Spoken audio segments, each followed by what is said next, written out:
अस्सलाम वालेकुम स्टूडेंट्स, कैसे हैं आप सब। उम्मीद करता हूं कि आप सब खैरियत से होंगे। तो डियर स्टूडेंट्स, लास्ट लेक्चर में हमने फिजिक्स 10th क्लास में हमने टाइप्स ऑफ मैकेनिकल वेव्स को डिस्कस किया था। उसमें हमने उसकी टाइप्स को डिस्कस किया था, दो टाइप्स हैं उसकी, और फिर उसकी जो टाइप्स हैं वो किस तरह मूव करती हैं एक जगह से दूसरी जगह, वो हमने डिस्कस किया था।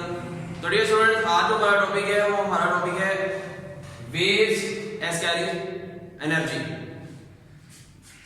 तो डियर स्टूडेंट्स, आइए हम अपने टॉपिक की तरफ चलते हैं। तो आज हमारा टॉपिक है waves as carrying of energy. इसमें दो तीन पॉइंट्स हैं जो आपने समझने हैं, तो ये जो टॉपिक है ये खुद ब खुद ही आपको समझ आ जाएगा। तो डियर स्टूडेंट्स, इसका नेम पे जाए, अगर वेव एज कैरिंग एनर्जी यानी कि वेव्स जो है वो एनर्जी को कैरी करके एक जगह से दूसरी जगह ट्रांसफर करते हैं। ये कैसे होता है, इसका फर्स्ट पॉइंट देखें। फर्स्ट पॉइंट आपके पास है, energy can be transferred from one place to another through wave. यानी कि जो एनर्जी है वो ट्रांसफर होती है एक प्लेस से दूसरी प्लेस पर वेव्स के जरिए। इसकी मैं एक एग्जांपल देता हूं आपको छोटी सी। देखें, अगर सपोज करें हमारे पास सपोज करें कि हमारे पास टब है और इसमें ये पानी लिया हुआ हमने, ये तो डियर स्टूडेंट यहां पे एक और है लकड़ी का टुकड़ा कह रहे हैं, ये वाला, ये लकड़ी का एक टुकड़ा है। तो बाहर से हमने कोई चीज पत्थर वगैरह इधर फेंका दरमियान में से, तो इसमें कोई वेव्स प्रोड्यूस होंगी, जो वेव इस तरह होंगी इस फॉर्म। अब वेव्स का हमें पता है कि जो पार्टिकल्स ऑफ मीडियम होते हैं वो अपनी जगह पर रहते हुए वाइब्रेट करते हैं और वो अपने साथ वाले पार्टिकल एडजेसेंट पार्टिकल्स को क्या करते हैं, एनर्जी ट्रांसफर करते रहते हैं। तो अगर आपने ये इधर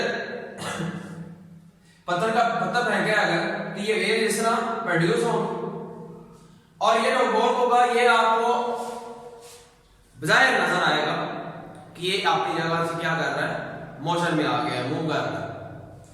तो कोई ना कोई चीज तो होगी जो इसको इस काबिल बना रही है कि ये मूव करे। तो वो जो चीज होती है उसको हम कहते हैं एनर्जी।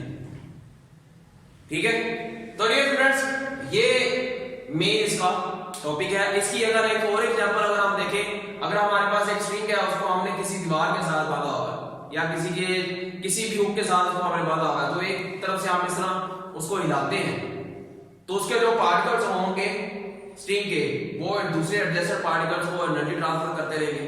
असल में ये एनर्जी आई कहां से, जब हमने इसको हिलाया तो हमारी मसकुलर एनर्जी किसमें ट्रांसफर हुई, वेव एनर्जी। वो वेव एनर्जी एक पार्टिकल से दूसरे पार्टिकल से और फिर वो जो जिस पार्टिकल को हम हिलाना चाह रहे हैं वहां तक वो ट्रांसफर हो जाएगी। तो ये डिपेंड करती है, वेव जो है ये डिपेंड करती है, एनर्जी जो है वो डिपेंड करती है, किस पे डिपेंड करती है, जो मीन पोजीशन होती है उधर से कितना एम्पलीट्यूड है।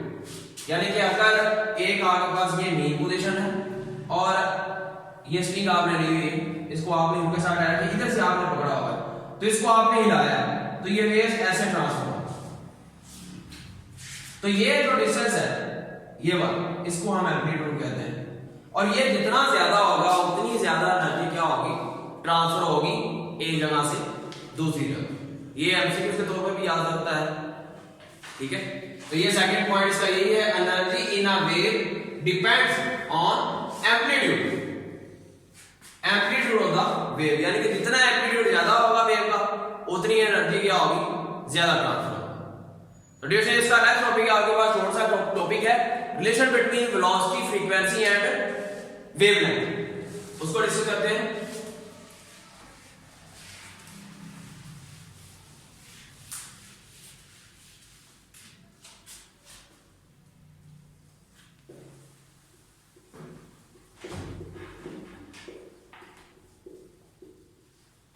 बिटवीन वेलोसिटी,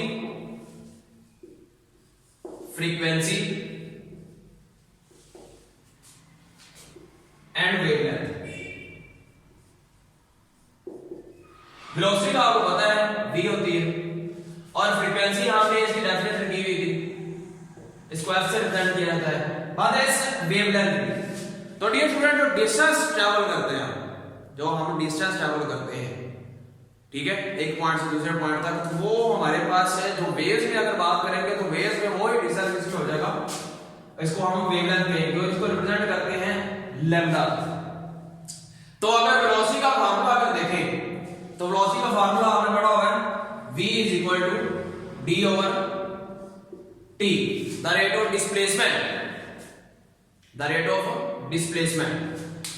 तो ये स्टूडेंट को आपके पास v is equal to d over t है, तो अगर हम वेव्स की बात कर रहे हैं तो ये तो फार्मूला ही कुछ ऐसे हो जाएगा, v is equal to lambda over t, यानी कि d क्या हो जाएगा आपके पास, d is equal to lambda हो जाएगा। तो हमने इस t का फार्मूला हमने डिस्कस किया हुआ है, इसकी डेफिनेशन भी हमने डिस्कस की हुई है। वो आपके पास होता है t is equal to time period का, t is equal to 1 over f।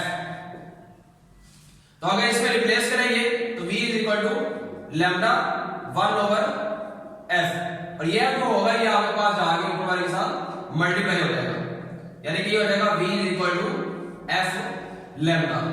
और डियर स्टूडेंट्स ये इनका रिलेशन है आपस में, जो वेलोसिटी है वो डिपेंड करती है किस पे, फ्रीक्वेंसी पे और वेवलेंथ पे। तो इस फार्मूला से हमें ये पता चला है, इसी फार्मूला से आप इन तीनों चीजों में से इन तीन चीजों को हम फाइंड कर सकते हैं। तो उम्मीद करता हूं कि आपको आज के लेक्चर की समझ आई होगी, और ये एमसीक्यूज के तौर पर भी बहुत इंपॉर्टेंट है, एमसीक्यूज है v is equal to f lambda, और ये शॉर्ट क्वेश्चन में भी आ सकता है, prove that v is equal to f lambda. तो उम्मीद करता हूँ आपको आज के लेक्चर की समझ आई होगी। किसी भी किस्म का कोई भी क्वेश्चन हो तो नीचे कमेंट बॉक्स में मैसेज कीजिएगा, और हमें व्हाट्सएप पे मैसेज कर सकते हैं आप। नेक्स्ट लेक्चर तक अल्लाह हाफ़िज़।